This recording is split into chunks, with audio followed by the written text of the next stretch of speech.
Hey y'all, good morning, good morning. I hope y'all doing well. This your girl Tonetta this morning, and I'm not sure what is going on with this. Okay. Coming to y'all with another video this morning. If for some reason it looks like it, I'm hoping that the Wi-Fi will hold up. I don't know what is going on lately. But this video today is about how to deal with judgment when you're trying your best to be your authentic self. So like I said, these are some things that I have done over the years that's helped me. And I hope I have 5 things, and I hope these things can help you as well.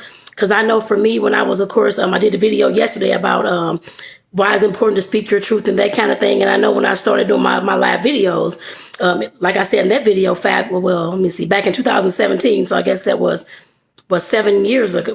Hold on. How many ever years ago? 7 years ago. And I started doing my videos. Over the years, I have gotten messages from random people, family, friends. It wasn't a whole lot, like it was 100 of them or 25 or that kind of thing. There was a few who, of course, reached out, asked, what was I doing? Why was I telling these kind of stories? Why was I sharing about all the things that happened to me and all this kind of stuff? So like I said, as you start going through your journey and as you start like I said, opening up more, being more vulnerable. If you do it in this kind of manner, this is the way I did mine. You don't have to do it this way. Some folks write, some folks do all types of things.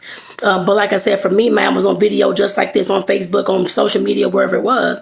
And like I said, I was being asked those questions. Why am I doing this? Why am I divulging information from the past? And why am I bringing up all these things? Just know that for me, at least, like I'm only speaking for me because this is my experience, but for me, holding all these things in hurt me. I'm sure it wasn't hurting the people who did the wrong to me or that kind of thing at all. But like I said, it was definitely hurting me in the aspects that I was angry, upset, had a horrible temper, resentful, bitter, all those types of things that you can imagine. Self-esteem was low, didn't have a lot of self-confidence, all those types of things, because I was feeling guilty. I was feeling ashamed of the stuff that happened to me. I was feeling like I was a victim, and that, I guess, in certain circumstances, depends on what happened. And like I said, those kind of things, like I said, ate away at me every single day.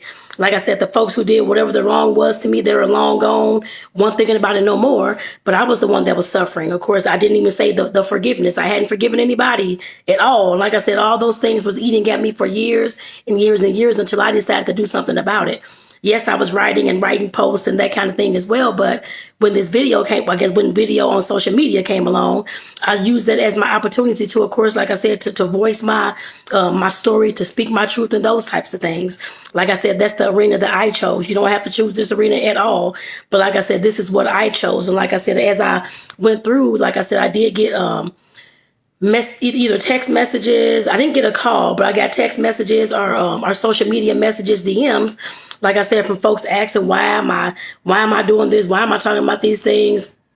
Why am I putting so-and-so down? Even though I didn't give names or that kind of thing at all. But like I said, some of the situations that I talked about, of course, involve family that's on my social media and friends that's on my social media that may have grew up with the family and may know whatever happened or whatever or part of the situation. But I'm telling it from my point of view, no names were divulged or that kind of thing. But it was still a lot of judgment. So like I said, I had to learn how to deal with those things. And y'all, it's a trash truck outside this morning. I don't know if y'all heard that. I hope y'all don't. I'm gonna keep on talking. But like I said, I had to learn how to deal with that judgment. Like I said, I was trying to learn who Tonetta was and how to be myself, regardless as to what those folks had said to me or told me, or I shouldn't do this, I shouldn't do that. And that is actually my first thing I'm getting into. So I go ahead and get into this, y'all. Number one, the first thing I did, like I said, I had to remember that though the people who were reaching out, or anybody on social media, wherever they were, family, friends, social media, whoever it was, that were giving me their opinion about what I was doing and what I was speaking. Like I said, their opinions did not define me, and I knew that. But I had to, of course, remember each and every time that no matter what they said, no matter what they did, no matter how they said I was wrong and I shouldn't be doing these kind of things. Like I said, me speaking my truth was for me. It was not for them or anybody else. I had to get these things off my chest, like I said in the video yesterday.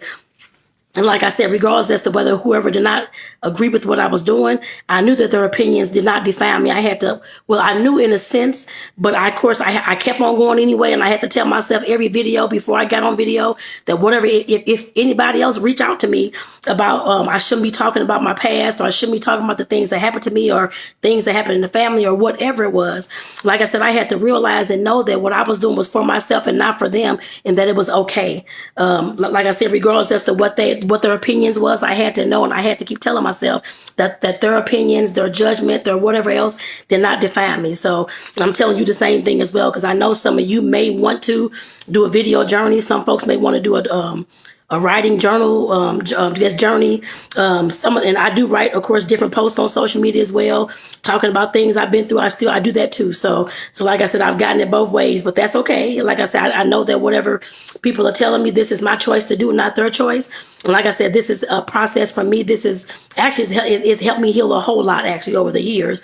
Of course, the baking did and other things did too, but just talking about my journey and being open with things, I know that, like I said, my journey, as I believe in God now, I know that this journey is just not for me to, of course, keep my lessons and keep my experiences and whatever life taught me. I know that by me sharing these things on social media, different places, that is going to help somebody else as well, which I've gotten those messages too. So it has not been all negative or that kind of thing at all.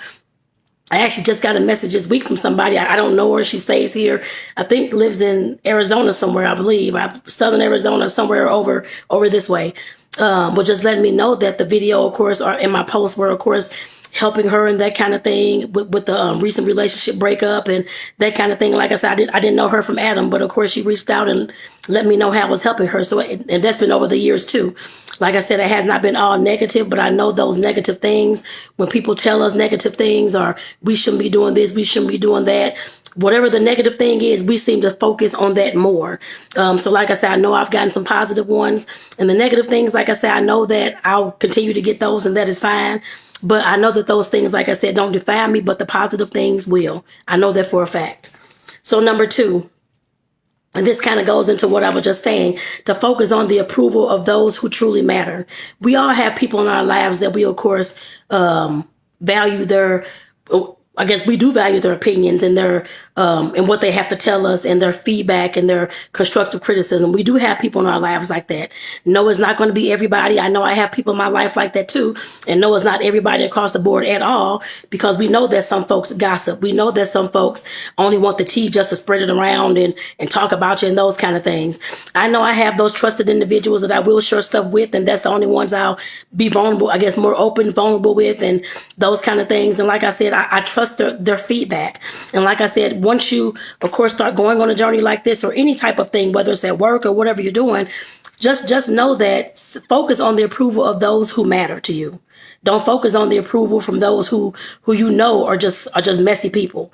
And those of you who just got some opinions that's very judgmental about whatever you're doing, focus on the approval of those who truly matter in your life. And everybody's not gonna matter in your life. You should hopefully know who those folks are in your life.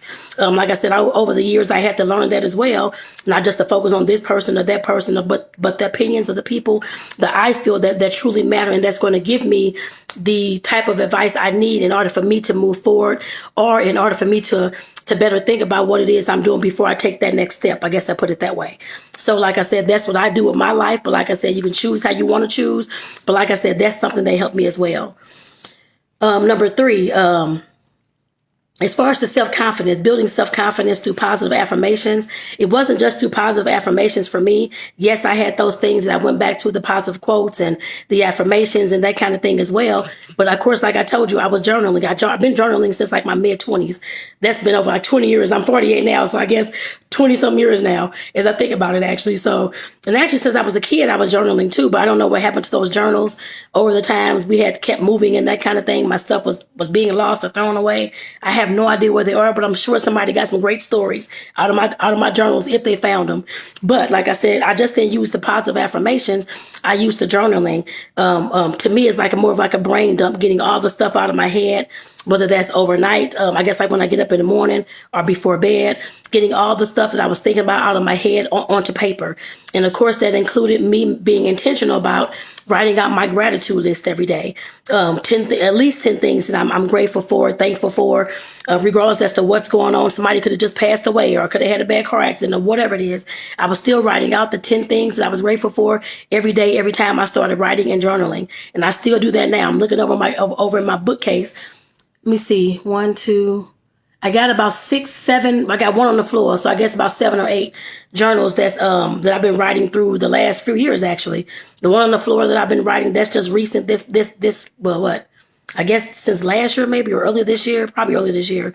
But like I said, definitely I have a lot of journals, and I have some that's in boxes way before that. So like I said, definitely I use them. Like I said, writing has always been therapeutic for me, and it's therapeutic for anybody that actually wants to do it. Just like these videos, just like baking, just like meditation, any of those things is definitely therapeutic. And any of them things, just trust me.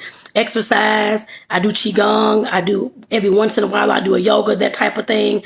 And walk out in nature, all those things are therapeutic, and trust me, all those things will help you in some type of way build self-confidence, self-esteem, start loving yourself more, all those things. Just know that it's not just one particular thing, but it's a lot of things combined. At least that's what I see for my own life. Because as I'm walking, as I'm doing my qigong, which is like a slow moving meditation, I guess it was a form of martial arts, but still it's the same thing. But to me, it's the same thing. Or whether I'm baking, I'm talking to myself in my head about the positive things. You're doing a great job. I guess it's the same affirmations as well, but just like I said, feed myself the positivity. Even if I'm outside walking, I hear the birds chirping. All the birds must love me this morning, or that kind of thing. I'm always saying that to myself. No, it's not conceit, but like I said, definitely me building my self-esteem and my self-confidence through the activities and the meditations and the things that I'm doing. So like I said, you can definitely build your self-confidence too, like I said, through any one of those mediums. Just know that. But like I said, that's one of the things that I know I had to do and I keep doing now to this day. Like I said, and that's how another way that I deal with the judgment from others. So like I said, I definitely don't stay focused on the negative. I'm staying focused on the positive, how I'm doing, how I look good, all this kind of stuff. Like I said, regardless as to what anybody else has to say about it, because I got to build myself up. They won't build you up. Just keep that in mind. I know that for a fact, because I'm almost 50 years old now. I know that nobody else can build you up. Yes, they can add to it. You're beautiful, or your clothes look nice, or that kind of thing, but you already have to feel that about yourself inside before anybody else can tell you anything. So let's keep that in mind, y'all. Number 4, this is another thing I did, which I know which I've talked about, letting go and that kind of thing, and I talk about that a lot actually, because I know that I had to distance myself from overly critical or negative people. Yes, I did have to do that. Some people I stopped talking to. Some people I just talk to at family functions or every once in a while, or that kind of thing. Or I don't text them or call. They may call or check in or that kind of thing. Or how you doing? I'm just keeping surface level. How you doing? I hope things are fine. And that's about it. I have a person in my life, I guess I could say an acquaintance that I met long time ago, years ago. That over the years, this person has become, at least to me, very judgmental, very critical, negative. So of course I don't text this person anymore. I don't even call this person anymore. If they reach out at some point, I'll say, hello, how you doing? And keep it surface level. Like I said, for me, I had to realize that having all the overly critical and the negative people in my life, I had this won't work. I had a partner like that too. But I had this won't work, how that ain't gonna work, how I shouldn't be doing this, how what I'm doing is childish, is dumb, is stupid, blah, blah, blah. You are too old to be a content creator, whatever it is. Like I said, I have to make sure that I either keep them people out of my life or keep the conversation with them very short and distant. I guess I put it that way.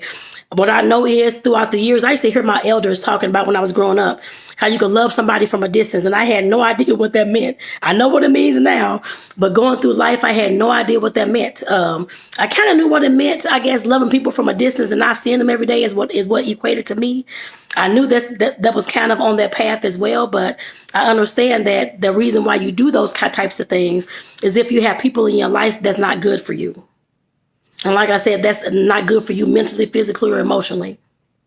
And like I said, I've learned that throughout the years that I don't care if it's family, friends, whoever it is, people I grew up with, people, coworkers, whoever it is, I don't have to keep anybody around me if they're not giving me the kind of energy that I need.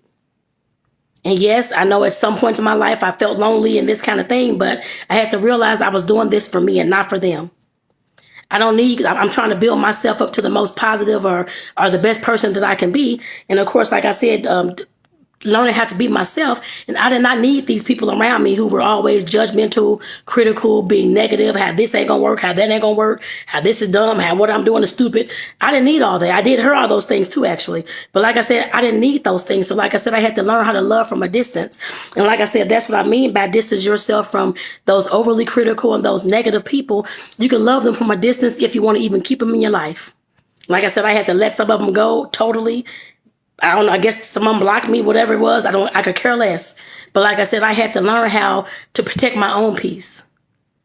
Yes, while I may have wanted that relationship or the friendships or whatever it was, but I had to learn how to protect my own peace first and foremost. And by me having these messy folks around me, I was not peaceful. So like I said, that was something that I had to realize. And I'm telling you in this video today too, that it may help you on your journey as well to do so. I can't tell you what to do, but like I said, I'm just giving you my life experiences, my life lessons, hoping that it can help you somewhere along the way. And then number 5, and I just kind of talked about this, practicing mindfulness to stay grounded in my truth. The mindfulness for me, like I said, it's a whole lot of activities, like I just said before, with those positive affirmations, whether it's walking out in nature, whether it's in the kitchen baking and cooking, whether it's doing these videos, whether it's doing Qigong, whether it's doing some yoga, whether it's trying to practice some actual sit down meditation, which is kind of hard for me. That's why I do all the moving meditations. I guess I put it that way. But like I said, I had to make sure that I kept practicing something, like I said, that would keep me grounded to who Tonetta is and not just to who everybody wants me to be. So like I said, those kind of things, anything to me that's creative, whether it's dancing, whether it's art, whether it's baking, whether it's whatever it is, whether it's walking out in nature, whether it's drawing, whether it's whatever you have, journaling, any of those things, like I said, they all work. You just have to do it. And I had to realize within myself, yes, they all work. I just have to make sure that I'm staying consistent with these things, which I have been over the years, but making sure that I'm reminding myself to do it every day or do it at least now. I do like a few times a week or maybe like once a week. I was doing it every single day for years. But like I said, I've gotten to a point where I can do those things a few times throughout the week and I'm okay. So like I said, I had to realize that I had to practice these mindful activities that I guess that work for me. And you're going to have to find the things that work for you as well. But like I said, those are the things that continue to work for me and have been working for me since I was, I guess, a kid, I guess you could say. Because I've been writing and journaling and writing stories and poems since I was a little kid, actually. So, but like I said, definitely those things help me stay grounded and to stay who Tonetta, I guess, and to remind me who I am, my values, my beliefs, my level of character, loyalty, integrity, all those things. Like I said, those things kept me in the mind frame of who I am and who I'm growing to be. I guess I put it that way. So like I said, I definitely want to share these things with y'all this morning. And thank you, Olivia and Michelle, for tuning in this morning. I hope y'all can take one thing, at least one thing from this video that may be able to help in your own life. But definitely thank you for tuning in this morning. But like I said, this video is all about 5 ways and 5 things I've done and 5 things that help me how to deal with the judgment from others when I'm trying my best to be the best person that I can be unapologetically. I said that right, I think. So I got it right this morning. But like I said, definitely, like I said, those are the things that help me because I know you're going to have, and I had some people along my path that, like I said, as I was doing these videos and trying to be my truest, authentic self, growing to the person I'm trying to be and those kind of things. I had people who were, of course, judgmental, telling me I shouldn't be doing this and all that type of thing. But like I said, these are the 5 things that help me get them out of my mind and keep me moving forward on my path. So like I said, I hope these things help somebody this morning. Feel free to, of course, share this video on your page if you need or with somebody else who may need to hear this. I am fine with that. But like I said, thank you for tuning in this morning. This is Tonetta, your social worker coach. So peace out, y'all. Have a great day. I'll see y'all in the next video.